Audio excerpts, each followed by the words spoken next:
Hello, welcome to Tale 3 Camps. It's the Monday after Thanksgiving, which means it's opening day of deer season. And I'm down here in southern Ohio with a bunch of friends, and I got some projects to do, a little bit of hunting. I brought JD, so why don't you come check it out? Well, some of us got in kind of late, so we kind of got a sporadic parking of our trailers and trucks here. So one of the first things I want to do is just try to arrange these. Everybody's heading up on top of the hill to go hunt for the afternoon. And I'm going to stay back and just kind of like clear this area out to make it easier so we're not maneuvering around everything. And I'm going to try to use JD to help me out with my Titan clamp-on hitch.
Well, that should be a little bit more organized for now.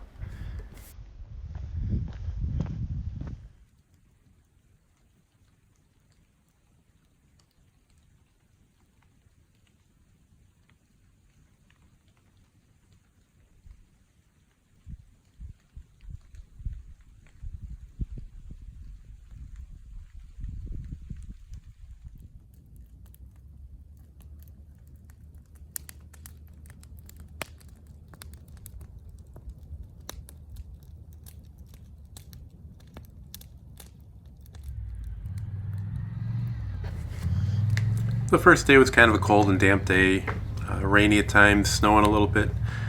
Not a lot of shots fired in the area, and most of us did see deer that day, but nobody came up with anything.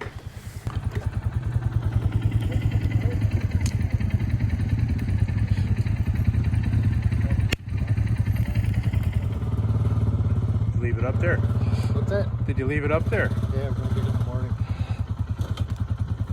People out there like you wondering if they're going to get this payday again. Right?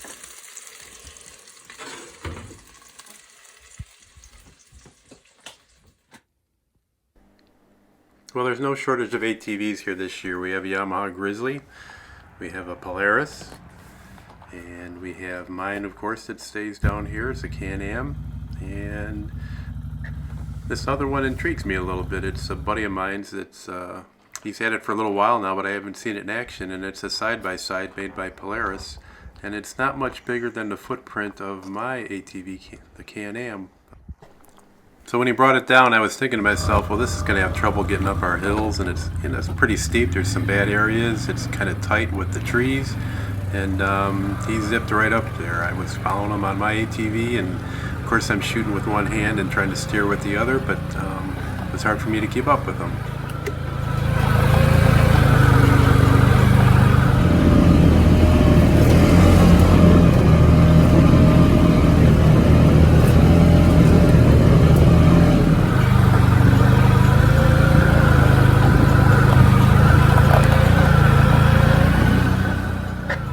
So that turn right there is a pretty tricky part, and he went up there no problem. Usually I've got to kind of be careful how I make that turn on my ATV.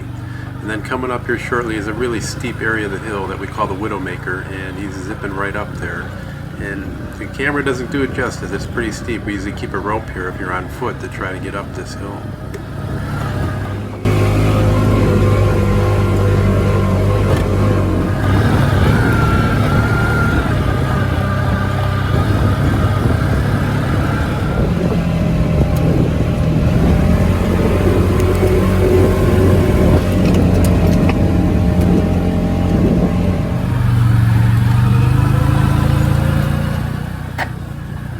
So this thing performed much better than I thought it would, and it really made me think twice about the next time I'm looking for an ATV, if I have to trade mine in or if something happens to it, that this might be the way to go. It'd be easier for carrying equipment when you're doing trail maintenance, and it actually felt like a more stable and safer ride. So it's another day of hunting. A couple of our friends had to leave, so it's just the three of us hunting this evening, and it turns out to be an unusual hunt.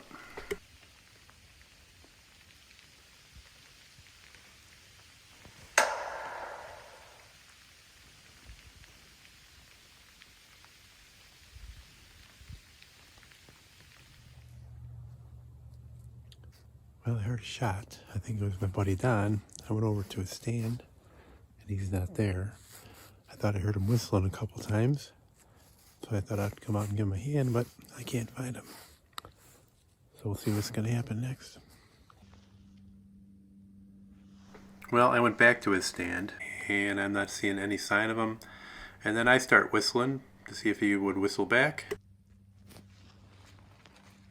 And then I hear something running through the woods, and it's coming right at me, and I can't tell if it's a coyote, and as it gets closer, it's a German Shepherd, and I don't know what the intentions are. Comes up to me, sniffs me, and then takes off down the hill. About 20 seconds later, I hear my buddy Don yelling, and he's yelling for help, and it turns out this dog found him and his deer. So when I found him, they were having a tug of war. He's trying to drag the deer up the hill, and the dog is trying to pull it by its hind end.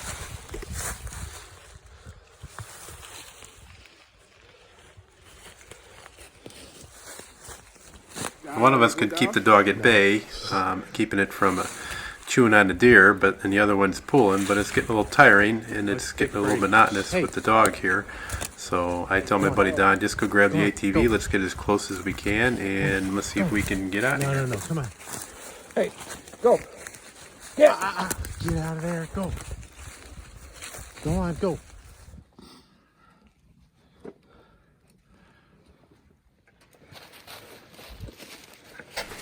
Well, we're not sure what the deal is with this dog, but it definitely is not leaving us, and it definitely does not want to leave this deer. Come over here. Hey, get out. Get. Sit. You want me to go ahead of you, or? No, behind me. All right. Because if I got to gun it.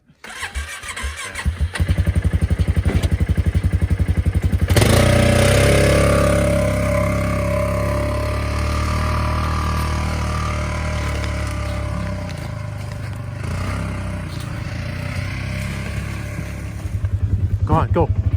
See you later. All right. Tree branches in here.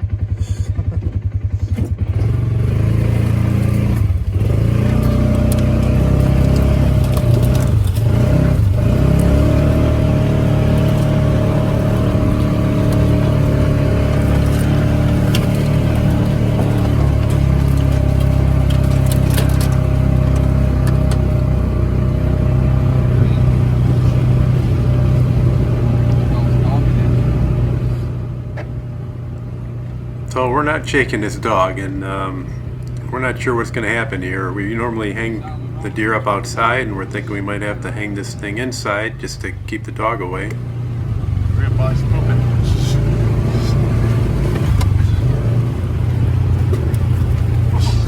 Right. Get out on the dog.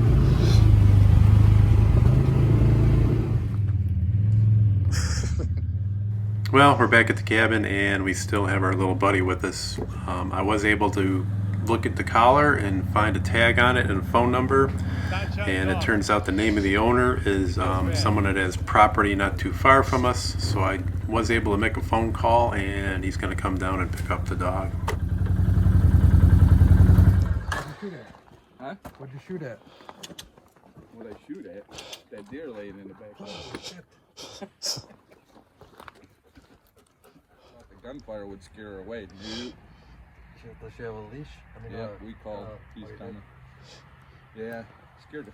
That dog come running at me after I just got done gutting it. Coyotes, you know right away. Well, once I seen the dog up close, I knew it was a shepherd, and then I knew it wasn't a coyote. Too big to be a coyote.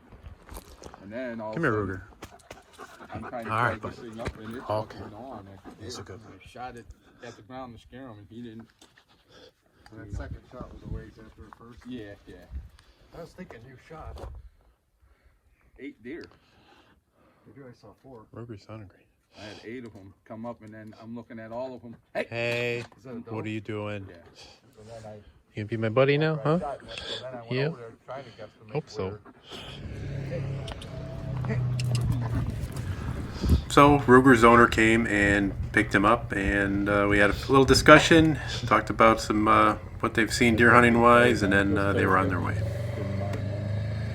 But it's got, look how big the bed is. So this will be another first for me, is not having to use so much human muscle, but the tractor muscle to help us get situated here with this deer.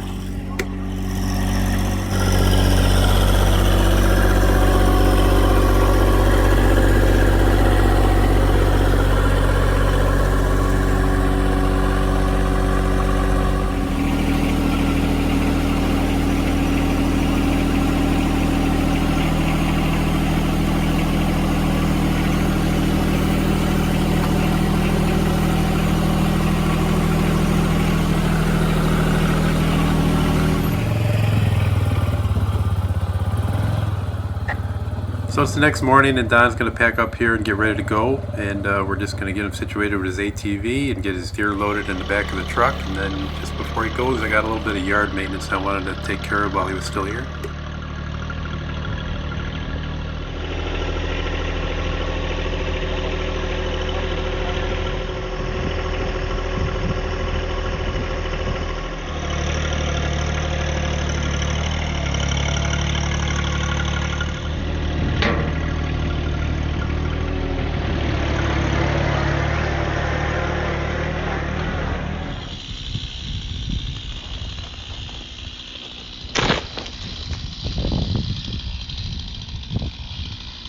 Guess it wouldn't have hit the wire.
A few more items to take care of here. I also have this wood shed that we knocked over back in the springtime, and we planned on getting rid of it when we were down here for hunting season, and we're going to try to throw it on the fire and dispose of most of the pieces of it.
We got a hose laid out just in case we need it, and we're hoping that we can burn this down before about 2 o'clock in the afternoon so we could head back up on top of the hill and do some more hunting.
Okay, so this is my buddy John's first attempt at using the tractor with the front end loader, and then I'm going to have him try out the backhoe a little bit. But I put this in here not because I want to embarrass him the first use. I know that when I put my first video out that I was well versed in the tractor and had practiced with it quite a bit before I started cranking out some videos. And prior to that though, if you're going to get a tractor and you're thinking about you never had a backhoe before, you never had a front end loader before, you really just don't jump on there and know exactly what you're doing. It takes a lot of time and it takes some practice. So I kind of just put this in here not to embarrass John so much, but to just show you that your first use is not going to be as proficient as you think it would be.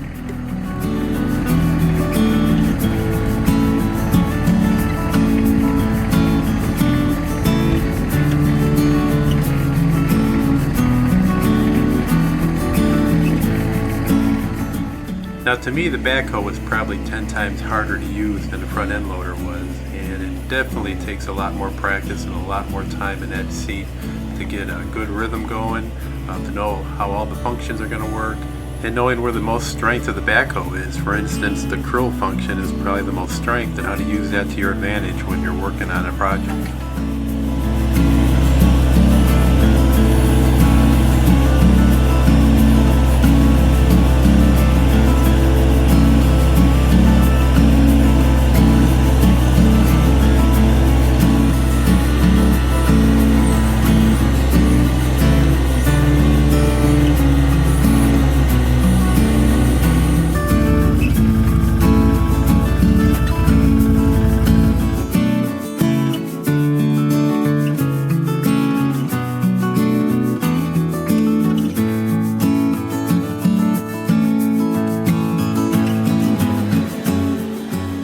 So, last couple guys, always got to clean up.